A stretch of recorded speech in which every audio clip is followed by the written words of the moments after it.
Hello ভাই, আমরা এসেছি হোয়াইট স্যান্ডস ন্যাশনাল পার্কে এবং শুরুতে দেখা যাচ্ছে ডাস্টবিনের মধ্যে লেখা রেটল স্নেক। এখানে সাপ আছে। তো এই পার্কটার বৈশিষ্ট্য হইতেছে এখানে সাদা বালু এবং সেই বালুগুলো হইতেছে অ্যাকচুয়ালি জিপসাম। জিপসাম হইতেছে ক্যালসিয়ামের একটা লবণ। এটা যদি কেমিস্ট্রি পড়ে, আচ্ছা দাঁড়ান এক মিনিট, তো আপনাদেরকে দাঁড়াইতে না বললেও হয়তো। তো এটা হলো পার্কিং লট এবং ওই যে সাইন, মানুষজন গাড়ি নিয়ে আসতেছে সকাল সকাল। আমি ভিজিটর সেন্টারে যাই কিছু তথ্য নিয়ে। তারপরে এবং এদের ভিজিটর সেন্টারটা দেখেন কি সুন্দর, মানে পোড়ামাটির মতো একটা ভাইব বানায় রাখছে। এবং এটা প্রথমে ছিল ন্যাশনাল মনুমেন্ট, পরে এটারে ন্যাশনাল পার্ক বানাইছে। Information scenic drive museum. Okay, যাই ভিতরে যাই। হ্যালো ভাই, তো আমরা পার্কের ভিতরে ড্রাইভ থ্রু করে যেতেছি। এই যে ড্রাইভ, অমাজিৎ গাড়ি চালাইতেছে বলে আমি এখন হ্যালো ভাই বানাইতেছি। আমি গাড়ি চালাইতে চালাইতে বানাইলে ব্যাপারটা আনসেফ হইতো। তো যেটা বলতে চাইলাম যে এই পার্কে নাইবা ছবি টবি তুললে আসলে অনেক টাইম স্পেন্ড করা যায়, কিন্তু আমরা যেহেতু আজকে টোটাল 600 মাইল ড্রাইভ আছে, মাত্র 50 মাইল ড্রাইভ করছি।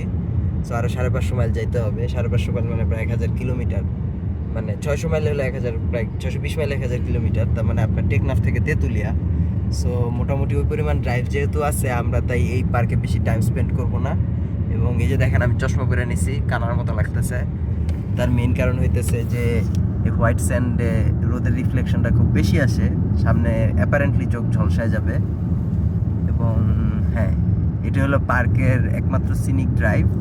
এই সিনিক ড্রাইভের লাস্ট মাথায় গেলে এই হোয়াইট ডিউন্সের মাঝখান দিয়া একটা ট্রেইল আছে 5 মাইলের, ওটা করা যায়। আপনি যদি ধরেন যে দিনের বেলায় করা লাগবে, ওরা সন্ধ্যাবেলা করতে দেয় না। হ্যাঁ, বাট আপনি যদি ইয়া করেন, কি যেন বলে এটার নাম কি, জুতা টুতা ঠিক মতো পরে আসেন, তাইলে আপনি এটা করতে পারবেন। এবং এইখানে স্যান্ডেল পরে আপনি হাইকিং করাটা খুবই রিস্কি, তার কারণ এখানে সাপ আছে, রেটল স্নেক। সো ওইটা আসলে করা ঠিক নেই। এবং ওই যে দেখেন দূরে কিছু গাড়ি টাড়ি ওয়েট করতে দেখা যাইতেছে, মানে ওইখানে পিকনিক এরিয়াও আছে এখানে আর কি, মানুষ আইসা আপনি সারাদিনের পিকনিকও করতে পারবেন। আচ্ছা, আমরা তো ওই জায়গাটা পাস করবোই। তো যাই হোক, এবং ও আচ্ছা, আরেকটা ব্যাপার হলো ওই যে দূরে দেখেন কিছু পাহাড়ও দেখা যায়। আর আগেই বলছি এই হোয়াইট স্যান্ডসগুলো আসলে রেগুলার স্যান্ড না, এগুলা জিপসাম মোরলেস, মানে সাদা সল্ট, সল্ট না সরি, সাদা বালু টাইপের। এই কারণে এটা আলাদা। এবং খেয়াল করেন এইখানে নামে কিন্তু ডিউনস বলা নেই, জাস্ট বলা আছে হোয়াইট স্যান্ডস, তার মানে এটা ঠিক ডিউন না। যাই হোক, ডিউন শব্দের সুন্দর একটা বাংলা কি, বালিয়ারি। আচ্ছা ঠিক আছে, ওকে। আমরা আচ্ছা আচ্ছা, ডিউন তো লেখা আছে কিন্তু নামের মধ্যে ডিউন নাই, তাহলে এটা ডিউন হয়তো বা, কি জানি। আচ্ছা দেখি, আমরা মনে হয় এই ঢিবিগুলা পার হইলে মোটামুটি হোয়াইট স্যান্ডসের রাজ্যে প্রবেশ করব। আচ্ছা, বন্ধ করি আপাতত। হ্যালো ভাই, আমাদের পেভমেন্ট শেষ হয়ে গেছে। আমরা এখন বালির রাস্তায় ড্রাইভ করা শুরু করছি এবং চারপাশে জাস্ট বালি আর বালি। তো এটা একটা আলাদা এক্সপিরিয়েন্স। তার কারণ হইতেছে যে এই বালিগুলা জৈমা শক্ত হয়ে গেছে, এবং তার চেয়ে বড় কথা হলো গাড়ির পিছনে একটু পরে সাদা হয়ে যাবে। এবং লেখা নো পার্কিং, একজন পার্ক করে রাখছে।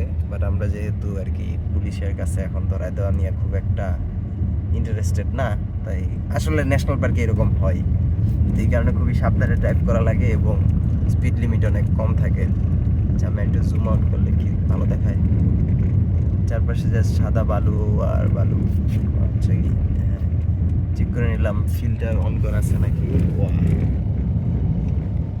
ওকে, তো আমরা এই বালির রাস্তা ধরে মোটামুটি 8 মাইল ঘুরে আসি এবং মাঝখানে ইন্টারেস্টিং কিছু পাইলে আবার বানাবো। হ্যালো ভাই, ওই যে ওরা বালুর উপরে উঠছে, আমি উঠতেছি, স্যান্ডেল পরে আসছি। স্যান্ডেলের ভিতরে বালু ঢুকতেছে, মেইনলি উঠতেছি হলো এইখানে উঠার জন্য। ওই যে দূরে কিছু মানুষ দেখা যায়, হোয়াইট স্যান্ড ডিউনস, চারপাশে শুধু সাদা সাদা বালি। এবং এবং মাঝখানে দেখেন একটা ভ্যালির মতো আছে, ওই ভ্যালিতেও যাওয়া যায় মনে হয় গাড়ি দিয়ে। ওই যে ওই পিচ্চি বাচ্চা স্লাইড করে, এখানে মানুষজন আসে বালিতে খেলে, স্লাইড করে। এবং এই বালুটা আলাদা, আমাদের যে নর্মাল হলুদ বালির মতো না। ওকে, দেখেন এই যে শিশুরা খেলছে, দেখছেন তো। যাই হোক, আমি বালিতে হাত দিতেছি না, বয়স অনেক হয়েছে। এবং ইন্টারেস্টিংলি এই স্যান্ডগুলা কেন উড়ে যায় না, চারপাশে দেখেন, আমি যে ঘুরলাম চারপাশেই হলো পাহাড়। এই কারণে এই বালির মানে বাতাসে এই বালিগুলা উইরা ট্রান্সপোর্ট হওয়ারও কোনো সুযোগ নেই। এই কারণে এখানে জিপসামের বালুগুলা জমতে জমতে জমতে এরকম একটা অবস্থা হয়েছে। একটু আরও উঁচু উঁচু ঢিবি আছে। এবং ওই পাশে দেখেন, ওই পাশে লাইট আরও পড়ছে, তার কারণ মেঘের জন্য। এইদিকে মেঘের জন্য ছায়া, ওই পাশের বালিগুলো আরও চিকচিক করতেছে। তো এই যে আসা যাক, জিনিসটা সুন্দর। এবং যদি ওই পাশে গিয়া দেখি যে আমরা ওই চিকচিকে বালির ওই মাথায় যাব না, একই কথা আসলে। রোদ পড়লে এই জায়গার বালিও চিকচিক করবে এবং চোখ ধাঁধায় যাবে। ওকে, অনেক কথা বলে ফেলাইছি, থাকেন, টাটা। আর কিছু ইন্টারেস্টিং না দেখলে হোয়াইট সেন্স থেকে বিদায়। হ্যালো ভাই, তো আমরা পার্ক থেকে বিদায় নিতেছি। এই যেদিকে কিছু পার্কিং টার্কিং আছে, এখন যদিও বন্ধ। এবং এইখানে পুরা বালুর মধ্যে নামছিলাম, তা তো দেখলেনি। পার্কটা সুন্দর, অনেক দূর থেকে আসলে মানে এটা দেখার মতো। এবং যদি আপনি সারাদিন বালুর মধ্যে খেলতে চান তাইলে আসতে পারেন, যে মানে পানিতে না ভিজে বিচ ফিলিং নিতে চাইলে। এছাড়া পার্কটা সুন্দর এবং বড়, এবং কাছাকাছি থাকলে ভালো। বাট অনেক দূর থেকে আইসা শুধুমাত্র হোয়াইট সেন্স দেখতে আসার জন্য এখানে আসলে একটু কষ্ট করি আমার মতে। বাট আপনারা যদি কোনোভাবে কোনো কারণে চিন্তা করেন যে কার্লসবাডে আসবেন, শুধুমাত্র কার্লসবাড আসাটাও আসলে ইয়া না, কি যেন বলে, অতটা ফিজিবল না। কাজে কাছাকাছি না থাকলে আপনার উচিত কার্লসবাড, হোয়াইট স্যান্ডস এবং সম্ভব হলে গুয়াডালুপে হাইক করা। আর গুয়াডালুপে হাইক না করলেও মানে অ্যাটলিস্ট এই দুইটা যেন একসাথে দেখেন, ওরকম একটা প্ল্যান নিয়ে আসবেন। আর এই যে দেখেন মানুষজন বালুতে স্লাইড করতেছে, এরকম স্লাইডার নিয়ে আসলে আপনি সারাদিন এখানে এনজয় করতে পারবেন। আমরা যেহেতু আজকে অনেক দূর যাব, আগেও বলছি, তাই আমরা এগুলা কিছু করলাম না। এখন আমরা পার্ক থেকে বের হয়ে যাব, অনেক বড় জার্নি আছে। ওকে, এই যে আমার চেহারা, এই যে আমাদের ড্রাইভার অমাজিদ, এবং পিছনে মানুষজন।